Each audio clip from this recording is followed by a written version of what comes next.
Fluminense recebe o Avaí neste domingo, jogo válido pela 13ª rodada do Campeonato Brasileiro. É muito tempo já, hein? A gente tá ultrapassando aí, já ultrapassou o terço do campeonato, um terço do campeonato. Bem, Fernando Diniz fará mudanças nesse jogo no Maracanã e aposto que você que já viu as mudanças que o Diniz deve fazer já tá um pouco esperançoso. Enfim, saber que as mudanças são essas e o que elas podem surtir de efeito. Na verdade, tudo sobre Fluminense e Avaí você encontra aqui nesse vídeo de pré-jogo.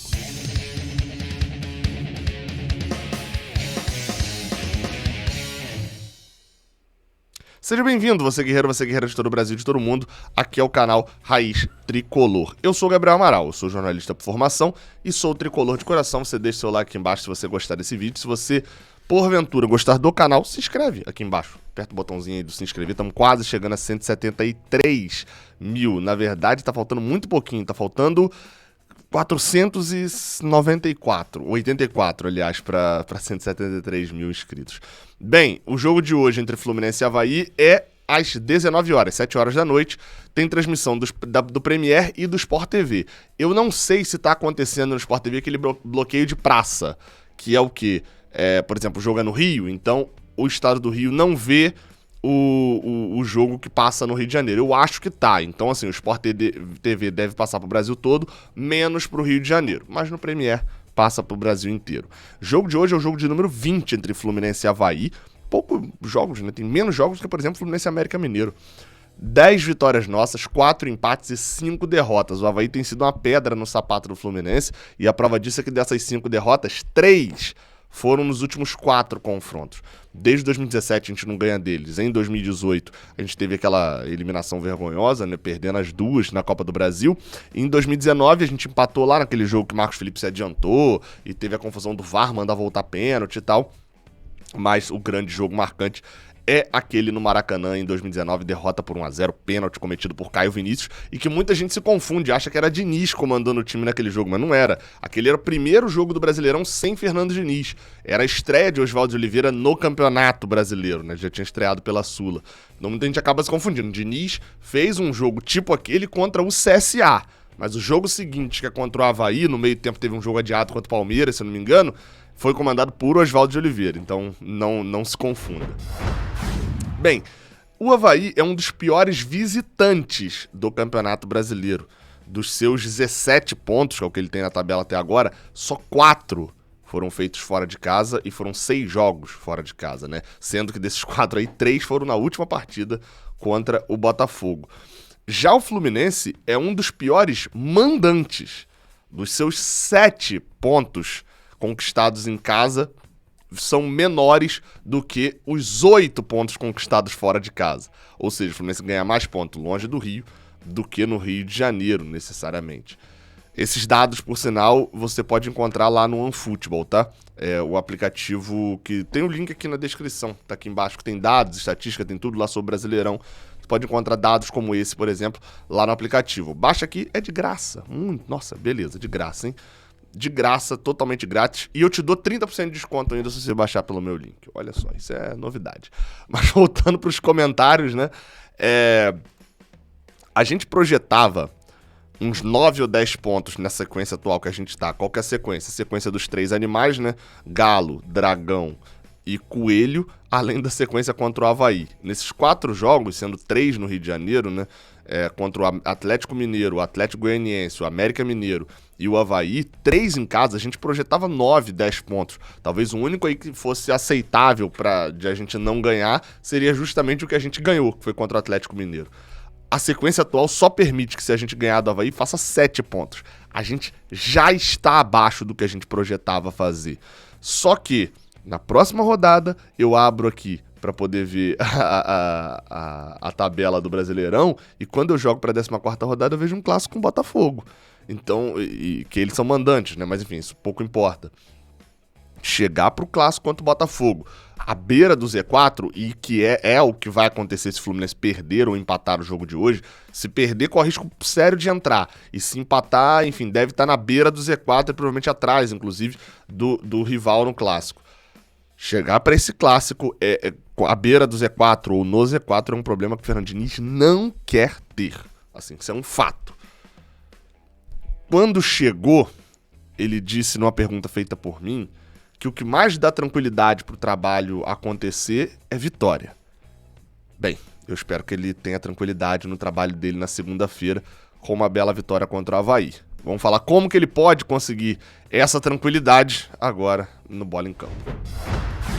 Bola em Campo, aquela parte aqui do vídeo onde a gente traz a escalação provável do Fluminense e a gente fala um pouco do riscado, né? Fala um pouco mais ali da escalação e de como o Fluminense vai jogar, como o adversário deve jogar. E bem, a provável escalação, segundo o GE. Globo, é essa daí. Fábio no gol, Samuel Xavier na lateral direita, Nino e Manuel. Olha as mudanças de Fernando Diniz no time. David Braz, mesmo voltando após a expulsão, não deve ser titular. Nino e Manuel, a zaga pedido por muitos torcedores, implementada. Na lateral esquerda, Cris Silva segue em tratamento por uma lesão no joelho e hoje, para mim, é o titular absoluto da posição. Perde a posição, lembrando, Marlon tá fora, né? Enfim, já tá praticamente fora do Fluminense, inclusive. Caio Paulista deve ser mantido como lateral. Tem duas análises sobre Caio Paulista. Uma, o jogo deve acontecer praticamente em meio campo, né? O jogo deve acontecer quase todo no campo do Avaí. E aí você vai ter pouco espaço para Caio Paulista jogar com a bola, o que é um problema, sério, né? Ele gosta de ter espaço. E você vai ter uma vantagem, que é nos contra-ataques do Avaí, porque eles vão contra-atacar. Caio Paulista tem uma explosão em velocidade, enfim, que vai fazer uma recomposição um pouco melhor do que, por exemplo, se fosse Mário Pineda, que seria outra opção. No meio de campo, a grande surpresa. O Wellington foi sacado do time. Eu brinquei muito essa semana sobre as mudanças que Diniz precisou fazer em 2019 e dessa vez ele não estava precisando, porque o Wellington, diferente de Bruno Silva e Ayrton, não se lesionava. Ele optou por fazer nessa partida contra o Avaí, mas fica um destaque, tá? Nonato vai ser titular ao lado de André, muito pelo que ele fez contra o América Mineiro. Ok, e vai ser um jogo, novamente, muito parecido com o que foi contra o América Mineiro, um jogo de ataque contra a defesa. Diniz botou a culpa no resultado contra o América Mineiro em duas coisas. Não ter tempo para treinar situações de, por exemplo, ter um a mais, e nem tempo para treinar situações em que ele fosse tão amassasse tanto o adversário, né? Nenhum dos adversários que ele enfrentou entraria com esse tipo de forma de jogo. Aconteceu contra o América por uma fatalidade, né, uma expulsão deles, e ele não soube o que fazer, né, teve dificuldade para achar uma solução. Ele teve tempo para treinar e escolheu isso daqui. O que isso me diz também? De que ele acredita que o Wellington não sirva para esse tipo de jogo e que o Nonato seja melhor. E segundo, que ele tá tirando o Wellington para esse tipo de jogo. Não duvidaria de, na rodada seguinte, um jogo contra o Botafogo, jogando contra um time que não vai se fechar todo atrás para sair em velocidade, me diz que talvez o Wellington possa voltar. Vamos torcer pelo rendimento de Nonato e de André no jogo de hoje. Até porque nisso, pelo menos, Diniz funciona, né? O cara que joga bem com ele normalmente é mantido no time quando é titular. Ganso, John Arias de volta. Obrigado, Jesus, por John Arias e André terem suspensão de cartão amarelo e não serem desfalques por lesão, porque eles estão de volta e são jogadores. Não é à toa que esse cordão aqui do time... Pera aí que tem um erro aqui nessa escalação. Agora sim, eu tava cometendo uma injustiça.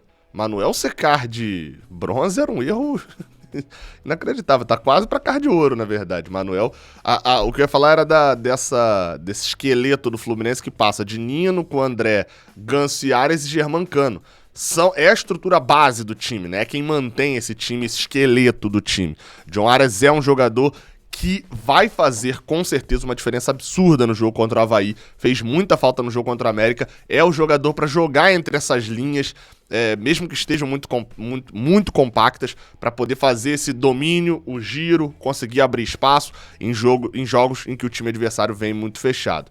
Luiz Henrique, então nem se fala, driblador com Germancano, finalizador, que a bola chegue diferente do que chegou contra o América, quando só chegou num cruzamento para a cabeçada da marca do pênalti, que nem foi tão boa assim. Do lado de lá, falando do Avaí, eles vêm desfalcados, né? O goleiro deles, o Droga Friedrich, não vem para a partida.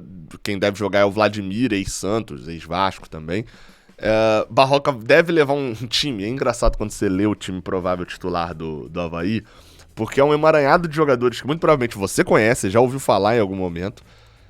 E é impressionante, assim, que vocês vão ouvir esse time, e esse time aqui que eu vou listar, ele foi no Campeonato Catarinense. O Avaí fez uma campanha ridícula, assim, que ele ficou mais perto de ser rebaixado do que de, enfim, de ir mesmo avançar muito. Caiu nas quartas de final, até porque os 8 de 12 avançavam, né? E esse time aqui, mas esse time que eu vou listar agora, ele tem 17 pontos no Campeonato Brasileiro. Se ele seguir essa média de pontuação até o final do ano, lembrando, já são 12 rodadas, ele vai pra Libertadores, ele faz 60 pontos, mais ou menos. Vamos lá. Vladimir é o goleiro. Kevin, ex-Botafogo, fez um golaço de falta contra o Botafogo, por sinal. É o lateral direito. A zaga é Arthur e Bressan. E o lateral esquerdo é o Cortez. O meio de campo deles tem o Ranielli, que não sei se você vai lembrar, mas estava emprestado no Bahia no ano passado. Eduardo, esse eu confesso que eu não conheço, assim, e ele é Just Eduardo, só Eduardo. E Bruno Silva, é o retorno do jogador que foi expulso contra o Botafogo, cumpriu suspensão e agora contra o Fortaleza e agora volta. No ataque, William Potker, aquele mesmo. Muriqui, aquele mesmo. E Guilherme Bissoli, sem dúvida, acho que sem dúvida é o melhor jogador do Avaí no Campeonato Brasileiro até agora. Esse time tem 17 pontos. É bom a gente lembrar disso. Eu espero que termine o domingo também com 17 pontos. A arbitragem da partida será feita pelo senhor Rodolfo Toschi Marques. É importante salientar sobre ele. É árbitro FIFA. Mas a sequência de erros... Você joga o nome Rodolfo Toschi Marques no Google. Ele já errou em jogo do Atlético Paranaense recentemente, um erro bizarro de não ver um pênalti a meio metro dele. O cara fez uma defesa praticamente com a mão. Errou em jogo do Flamengo. Já errou em Clássico Paulista no Majestoso. Já errou em jogo do Fortaleza. Assim, é um árbitro ruim. É daqueles árbitros que tem muitos erros absurdos. O último jogo dele apitado do Fluminense não foi um desses erros absurdos, que foi contra o Vila Nova, 3-2 no Maracanã. Aquele da virada, gol de Fred no finalzinho. Até aquele gol de Fred que eu achei que ele estava impedido. Aí seria um erro do Bandeirinha, né? Lembrando que não tinha VAR nesse jogo. Fred de fato não estava impedido. Torcer para ele fazer uma boa arbitragem, mas não é um árbitro que me anima muito, não. A cara dele já me incomoda um pouco, né? Eu já não gosto dele, e quando eu fui ver esse tipo de informação, enfim, incomodou ainda mais. Após a partida, live pós-jogo aqui com a gente, beleza? Não se esquece disso não. O Fluminense hoje vai ganhar, e na live pós-jogo eu explico por que tem a pista do Bahrein aqui atrás, em cima da placa dos 100 mil inscritos, beleza? Até a próxima. Valeu.